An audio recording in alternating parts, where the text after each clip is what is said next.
Moses Gospel TV.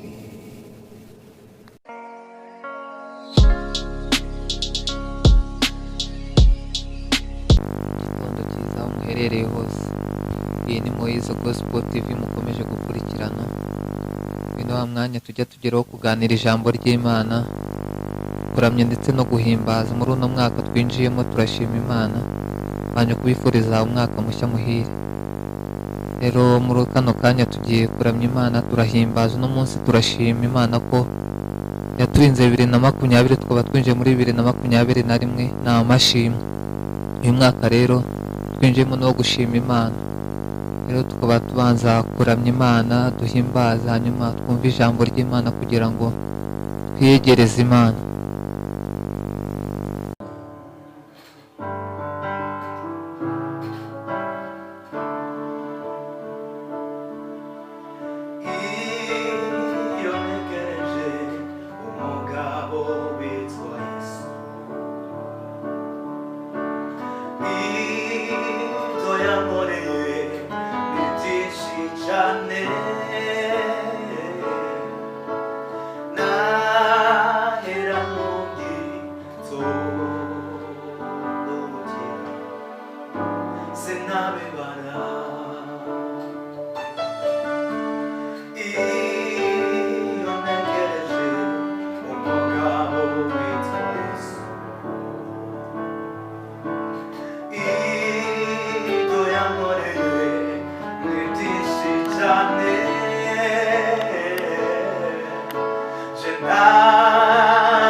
Ijambo twifuza kuganira kuri kino gitondo mu mwaka w'ibihumbi 2021 ni ugushima Imana. Reka dusome muri Zaburi 150 guhera ku murongo waho wa 5. Haravuga ngo mwishimishe n'ibyuma birenga, amajwi mato mwishime.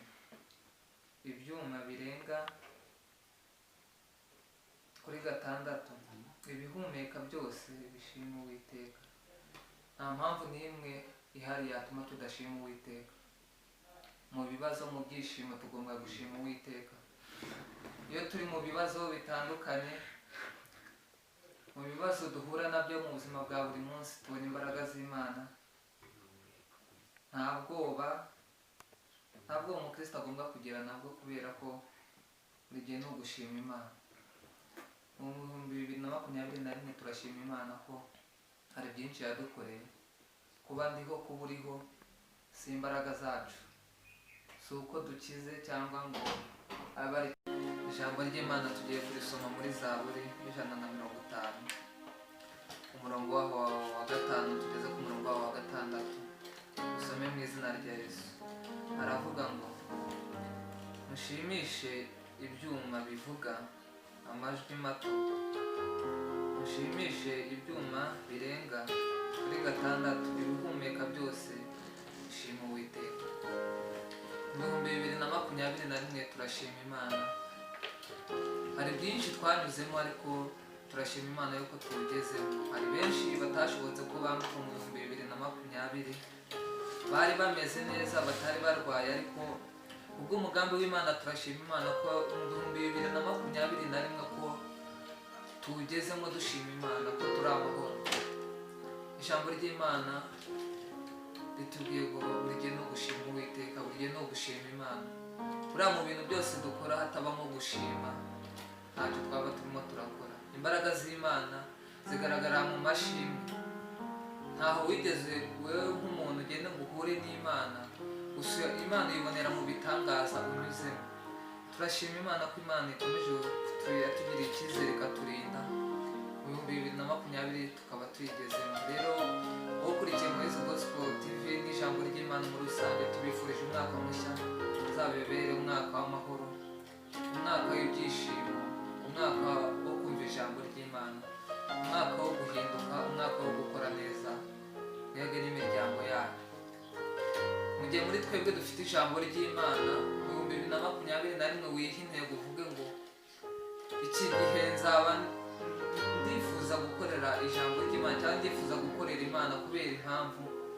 Mu 2021 abaturanyi bawe wenda ntibakiriho abo mwabanaga, ariko wowe ku giti cyawe ubwira Imana ngo Mana, mu 2021 ninjiyemo mu kwezi kwa mbere ubane nanjye, umpe kumva ijambo kugira ngo nanjye ngire abo mbwiriza ijambo ry'Imana. Ntacyo twakora ngo kirambe kitarimo Imana. Ibyo dukora byose dushiremo Imana, dushiremo ijambo ry'Imana. Kuririmba naho harimo message y'Imana, harimo ijambo ry'Imana, kuko amagambo niyo arimo, gusa message y'ukuntu bitanze nibyo bitandukanye, ariko byose ni ukuvuga Imana. Indirimbo zirimo ubutumwa bw'Imana. Umukristo nk'uko tujya tubiganira, umukristo ahinduka gahoro gahoro. Umukristo usahinduka ako kanya ngo abivuyemo cyangwa bigiyemo, umukristo ahinduka buri kanya. Nk'uko umunyeshuri yatangiye kwiga, natangira kwiga ahera kuri level yo hasi kugira abashe kugira icyo amenya. Rero twe nk'abakristo uno mwaka nifuje ko tuganira ijambo ryo gushima Imana. Turaramye uno munsi, turahimbaza Imana, turaza kwishima kugira ngo Imana yo mu ijuru ikomeze kutugirira neza. Tugiye kuririmba indirimbo tubwira Imana ngo abaririmbyi badufashe uno munsi, turaramya Imana, duhimbaza Imana kugira ngo ijambo ry'Imana turusheho gusobanukirwa kugira ngo bize kugenda neza.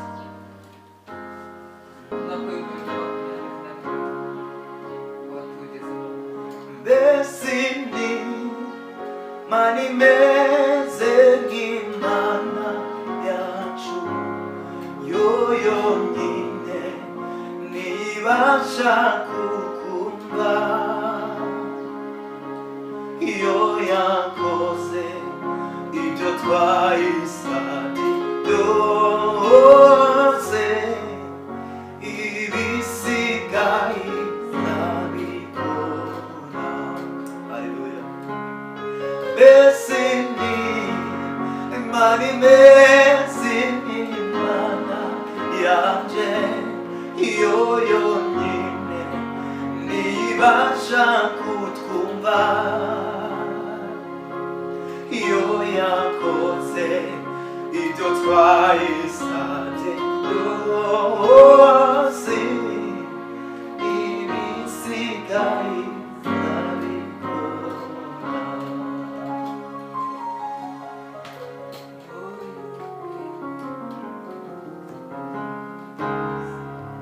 Abaririmbyi barakoze, indirimbo nziza cyane. Indirimbo ibamo amashimwe, indirimbo ifite byinshi isobanuye. Ubuhanuzi bwinshi bukubiye mu ndirimbo, message nyinshi twumva zikubiye mu ndirimbo. Daniyeli 3:16 haravuga ngo ukuntu Saduraka, Meshaki na Abedenego biringiye Imana babwira umwami Nebukadinezari, baramubwira ngo ntabwo twaramye ibishushanyo byawe, reka nkubwire, buriya ntuzabigera mu batazi Imana, ntugakore ikintu kugira wikize witakane Imana. Jya uvuga Imana, nupfa upfa wavuze Imana. hari ibintu byinshi ujya ukurikira inyungu nyinshi bitewe y'uko bakubwiye ngo witakane Imana yawe, senga Imana yawe irakora, Imana yawe irahari. Saduraka, Meshaki, Abedenego basubije umwami baramubwira ngo naho itadukiza ntabwo twaramya ibishushanyo byawe. Umwami Nebukadinezari yashakaga ko bapfukamira ibishushanyo kugira ngo baramye Imana yabo, ariko Imana ya Isiraheli, Imana dusenga, ngo abasore bataramye baravuga ngo nyakubahwa nyagasani, bamucira bugufi kuko yari umwami, baramwubaha baramubwira ngo naho itadukiza umenye ko tutaramye ibishushanyo. Nawe igihe kirageze ubwira abatazi Imana gukorera Imana. Igihe kirageze mu bibi mu byiza ubwire ko abantu ko ufite Imana. Ntugahure n'ikibazo wumve ko ugomba kwerekana imbaraga zawe nkeya, aho wihuye n'ikibazo werekana imbaraga z'Imana. Buriya nubona ukuboko kw'Imana kuzindukiye iwawe, ukuboko kw'Imana kubyukira iwawe, ntukajya ubyiratana ngo ubyiratana abantu babwire ko ubirate yuko Imana yawe oya, bafate neza, komeze ubabe hafi yuko ufite Imana, kuko hari igihe Imana guca mu gitondo ikimukira mu baturanyi bawe. Ahubwo se ikibazo wakwibaza ni ikintu, igihe Imana ikomeje kubana nawe, igihe Imana ikomeje kuguha amahirwe yo kubana nayo, Imana mubanye gute? Ese Imana ufite ubiyegerezaho gute n'abaturanyi? Mu 2021 uwo mwaka w'ibyishimo, uwo mwaka wo guhabwa amasezerano ku batayafite, uwo mwaka wo gutsinza, uwo mwaka wo gukora.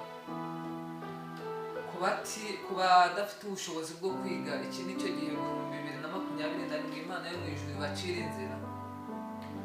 Abafite amasezerano igihe kirageze ngo amasezerano yanyu asohore. Nta kindi, mukomere ku Mana. Murakoze rero, dukomeze twibukiranye ijambo ry'Imana kugira ngo 2021 tuza kuba twegeranye n'Imana. Turabashimira mwese twari mukurikiye Muhezo Gospel TV. Mukomeze gukora subscribe, comment, share kugira ngo dusangire ijambo ry'Imana n'ibindi biganiro bigiye bitandukanye. Rero ntabwo twifuje cyangwa turaza kubyinira Imana twishimira ko yatugeje mu 2021 kugira ngo biturinde n'indi myaka iri imbere, kugira ngo dukomeze kuyikorera mu buryo bwimbitse. Rero tugiye kubyinira Imana mu gisirimba dushima Imana aho yadukuye, aho itugejeje. Ibyo twanyuzemo n'ibyo byari bikomeye, ibyo tugezemo numva atari byo byadutera ubwoba. Gusa wibuke intego yawe, wibuke icyo ugomba kugenderaho, wiyime icyatuma izina ryawe urisenya, wiyime icyagukora mu murimo w'Imana. Komere ushikame, uhitemo inzira nziza, uhitemo aho mugendana, uhitemo abazakugirira akamaro. Ijambo ry'Imana ribaganze, batugenere Imana.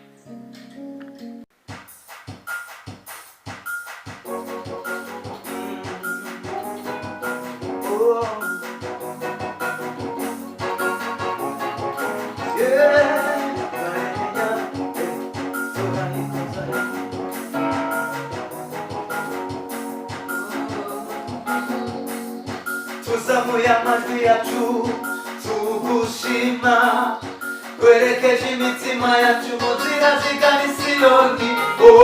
Tuzanye iminyago turayikuzaniye, tuzanye iminyago turayikuzaniye. Tuzamuye amajwi yacu tugushima, twerekeje imitima yacu mu nzira zigana i Siyoni. Tuzanye iminyago turayikuzaniye, tuzanye iminyago turayikuzaniye. Tuzamuye amajwi yacu tugushima, twerekeje imitima yacu mu nzira zigana i Siyoni. Tuzanye iminyago turayikuzaniye,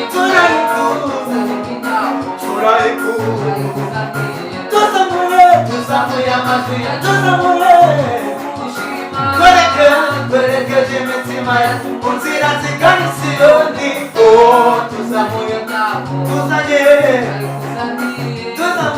Tuzanye iminyago tuzamuye amajwi yacu tugushima twerekeje imitima yacu mu nzira zigana i Siyoni.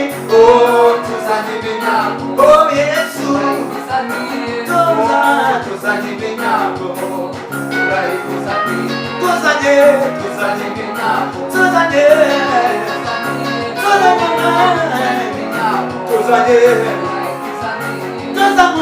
tuzamuye amajwi yacu twerekeje mu nzira zigana i Siyoni.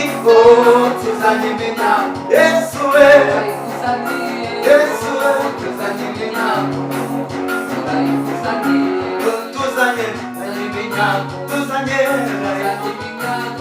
Yesu we,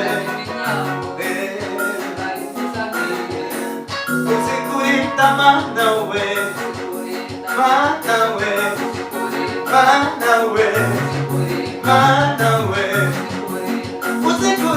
uzikurinda mana we, uzikurinda waturinze umwaka wose mana we, waraturinze waraturinze we, uzikurinda mana we, uzikurinda we mana we, uzikurinda we mana we, mana we, Yesu we, uzikurinda mana we, mana we, mana we, uzikurinda.